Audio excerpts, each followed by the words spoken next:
won't none!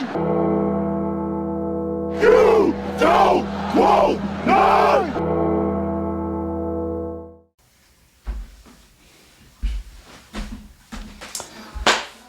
Paul, good night, dude.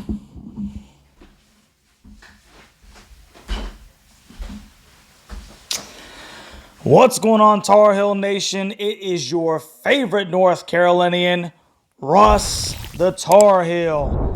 And in this episode, unfortunately, man, we are going to have to talk about the 87-83 loss that Carolina just experienced against the Kentucky Wildcats down in Atlanta. And I guess the first thing that I like to say, bro, just talking about the game, is that it felt so much like the UConn game in that, you know, Carolina got down a little bit early and they were playing catch up the entire stinking game. And you were just wondering if they could catch up enough and then take the lead. And they eventually did. They had a 1-point lead a little bit later in the game, but Kentucky took it right back, and it was just that kind of night again. Kentucky had a big lead. Carolina would shrink it. Kentucky had a big lead. At the end of the second half, Carolina goes on an 8-0 run, has an opportunity at the end of the half to tie it or take the lead. They were unable to, but they played with a lot of fire in that last 3-4 minutes. You come out in the second half, and it was like all the fire that they had played with, then they come out a little flat. And Kentucky goes on their own little run, and they balloon the lead out again. And then Carolina catches up, balloons out. Carolina catches up, and it was the same thing against UConn, and that was frustrating. It's frustrating to play from behind all game. It really is. And Kentucky is a good basketball team, no doubt about it. Not taking anything away from the Kentucky Wildcats at all. It's a really good basketball team. They have a lot of really talented guys. They're long, they're athletic.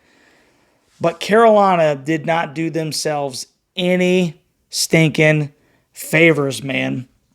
Between the poor rebounding, between the unbelievably ridiculous turnovers, it was just a poorly ran fundamental basketball game for the Heels.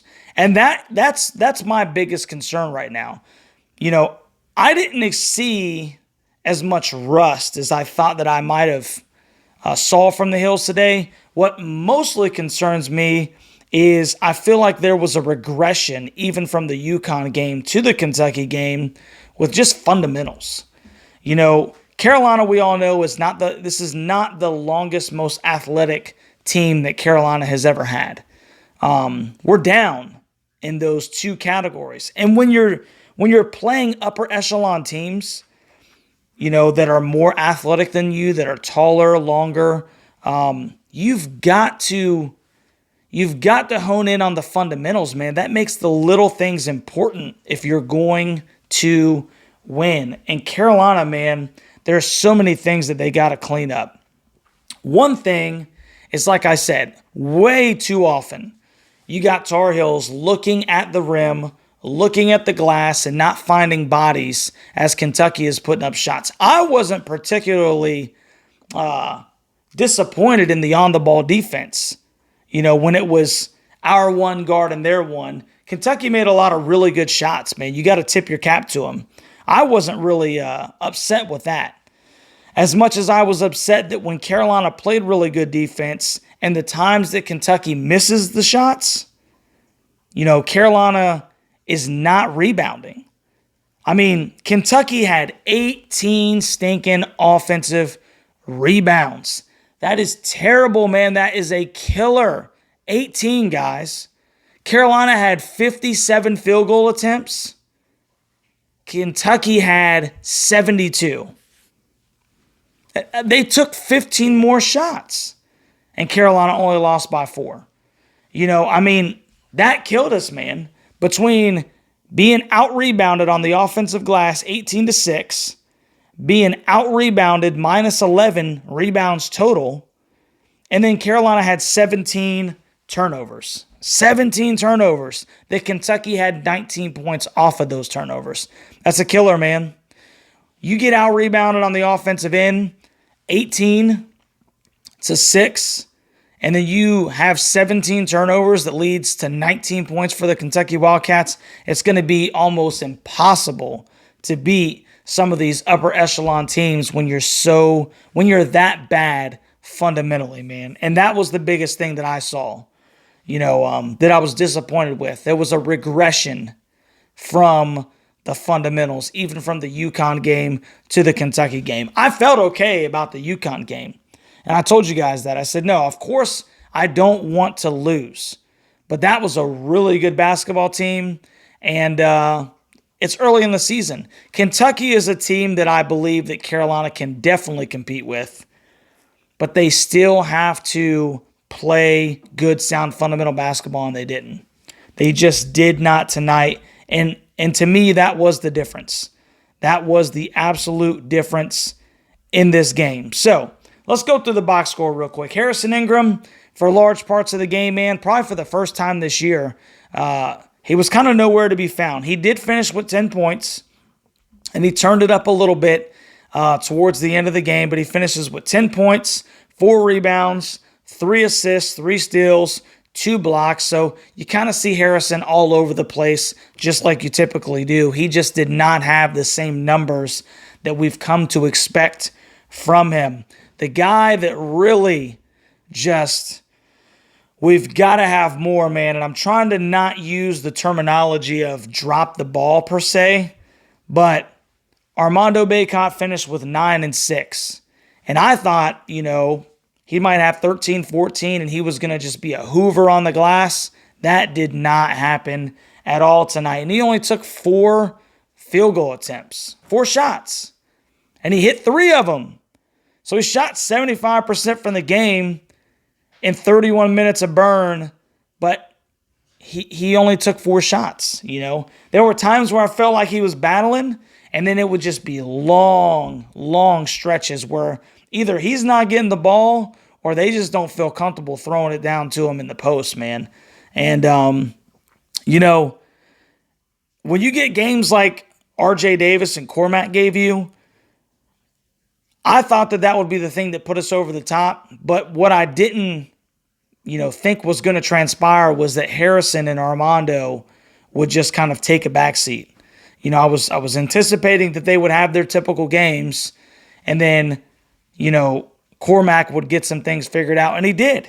Cormac had a fantastic game, especially on the offensive end. Played 33 minutes, went 8 for 12 from the field, 4 for 7 from 3. 4 for 7. He had 4 boards, and he scored 20 points. So Cormac gave us the game that we needed, man. He gave us the game that we needed.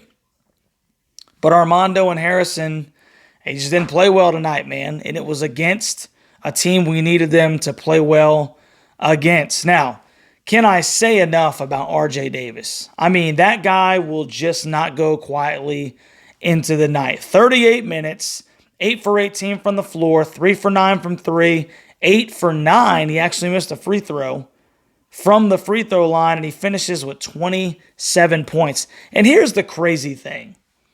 RJ Davis, our 6', 180-pound 2 guard, led the team in points, rebounds, and assists. He had 7 rebounds and 4 assists, man. Assists, okay, got it.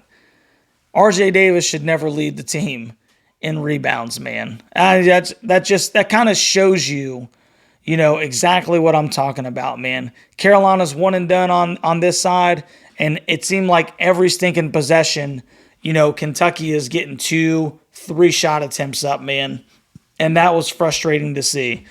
It was frustrating to see. Carolina's bench produced 14 points tonight. So that's way better than 4. But the issue is that Kentucky's bench finished with 36. 36 points. 36 points for the Kentucky bench. Carolina 14. That's a huge thing, man. And Kentucky's got some really good guys, obviously, that come off the bench, man. But once again, their bench outperformed our bench. And, I think that's kind of the theme going into the rest of the season, man. Seth Trimble, he gave us some good minutes. Seth gave us some good minutes. I was happy with that. Jalen Withers played almost half the game. He went 1 for 4 from the field, 0 for 2 from 3, 2 for 2 from the free throw line. He finishes with 3 rebounds, 2 assists, 2 steals, 2 blocks, and 4 points. So I know that there's kind of some mixed emotions about, Withers. He played half the game, man.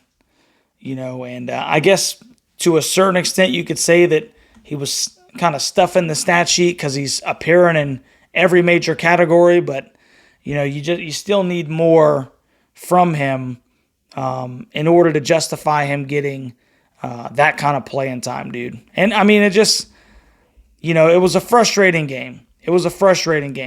Carolina finishes 47.4% from the field. Kentucky finishes 41.7%. Carolina shot 33.3% from 3 to Kentucky's 34.8%. Carolina had 17 turnovers to Kentucky's 14 turnovers.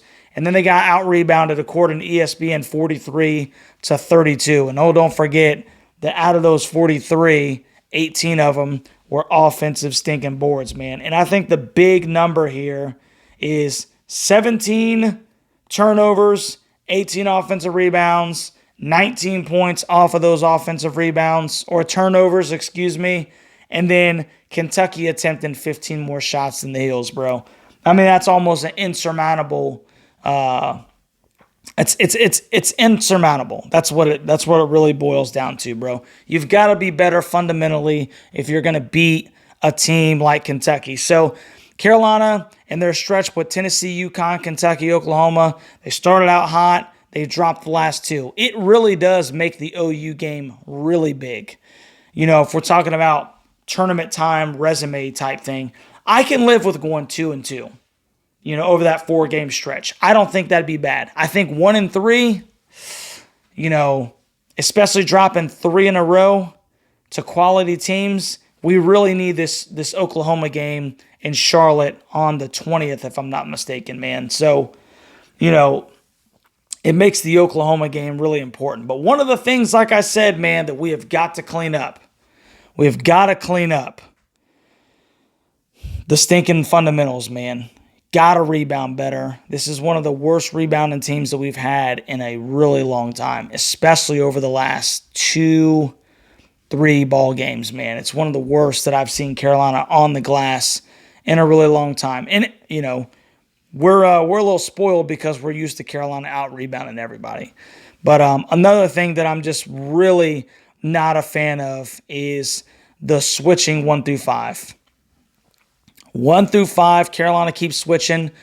Teams are starting to, they understand what Carolina's going to do, so they bring their big man up top. He screens our little man, the point guard, and then guess what? Because Carolina switches, now our big man is on their point guard, and now our point guard is on their big man, and then he's just sitting on him in the post. And we just kept doing that over and over and over. Elliot Cadeau, RJ Davis ended up down on the block with Bradshaw, who's 7'1". That's not good. And when you recognize that, Calipari, he's recognizing that he's got his offensive sets going, and that's what they're getting. You've got to make in-game adjustments, man. If you're gonna switch everywhere because you're playing the Golden State Warriors and you're worried that Steph Curry is going to be 5 feet behind the line and he's just going to jack it every time you come underneath, hey, I get that. But we're not playing the Golden State Warriors, So we can't be switching 1 through 5. Not even 1 through 4, man. Let your guys fight through the screen. Hey, this is your dude, okay? Whether you go over the top of that screen, whether you go underneath that screen, it's your guy, period. And then we can negate all these mismatches down low on the block, man. That's one thing that I I really feel like between now and Oklahoma, Coach Davis, me personally, I think that he really needs to take a strong look at that. And because teams are going to continue to go to that, and it puts us at a super disadvantage. It puts us at a disadvantage if we're not going to make some corrections. North Carolina did not really press at all this game either. That was kind of surprising, as well as it has worked on and off in the last 2-3 basketball games. So that was kind of surprising to me as well, the lack of press. But the biggest thing that I observed in this game, like I said, is I felt like we regressed fundamentally. And after an 11-day stretch of where you should be honing all those things in, all those skills in, that was a little frustrating to watch, is the fundamental regression. So, I mean, that's about all I got for this basketball game, man. Like I said, I think that brings Kentucky, I think it's 25-18 now all time, and John Calipari's 8-4 against Carolina. And Kentucky's a good basketball team, but Carolina did not, do much to try to win this basketball game. In that it's just bonehead play after bonehead play. Withers and Cormac going up for a uncontested rebound, and it somehow ends in a Kentucky player's hands, and then guess what? They get a bucket off of it.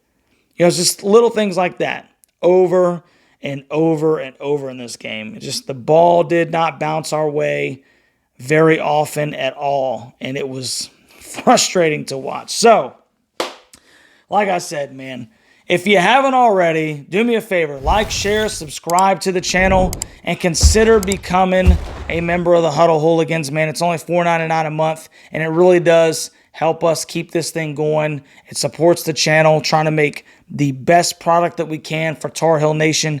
And I want to know what you guys think down in the comment section, man.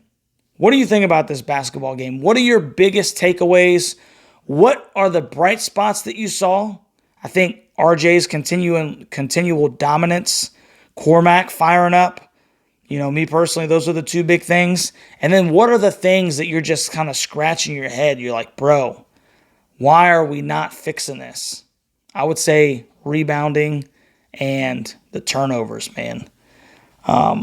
That's what I would say, So let me know down in the comment section what you think, Tar Heel Nation. I love you guys, baby, and I'll catch you on the next one.